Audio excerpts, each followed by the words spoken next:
My name is Corey Cullen. I am a homebrewer and I'm a student at the University of Oregon.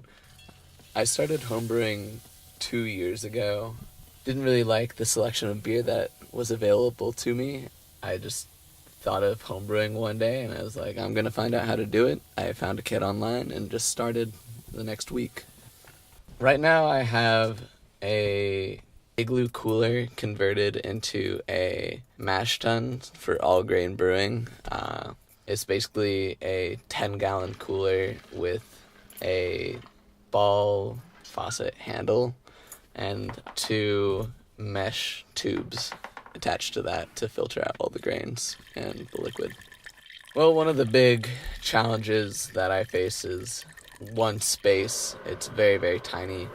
It's hard to have all the equipment readily available since most of the homebrewing equipment, since each batch is 5 gallons, available because it does take up so much space.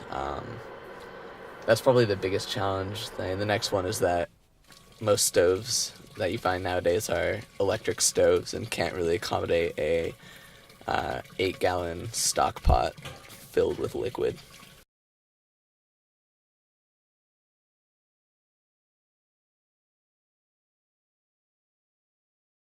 So the brewing system that we brewed on is really the epitome of homebrewing. It's the apex. It's the top tier. We use 250,000 BTU propane gas burners, which can bring 15 gallons of water up to a boil in less than 10 minutes.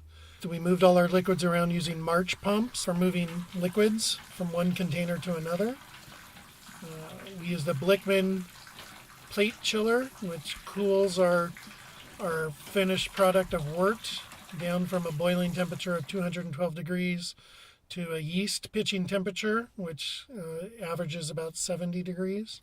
The nice thing about homebrewing is, if you really just want to start with some basics, is you just need a plastic bucket, a single hose, and a container big enough to boil liquids in on your stovetop.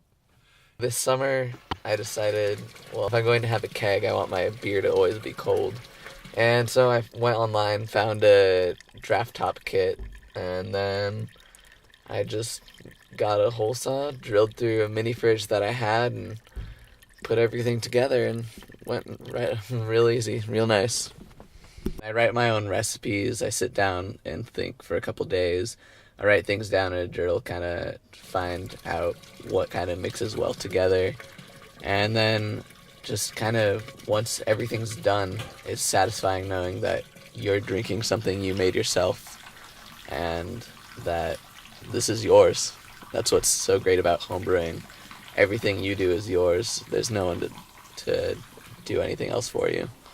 It's equivalent to cooking or baking or honestly building things. I mean, you build your own recipe, you sit down, you break down the grains, you have to mill your own grains at the homebrew supply store, and you're doing everything by yourself, and you come out with a great product that people love.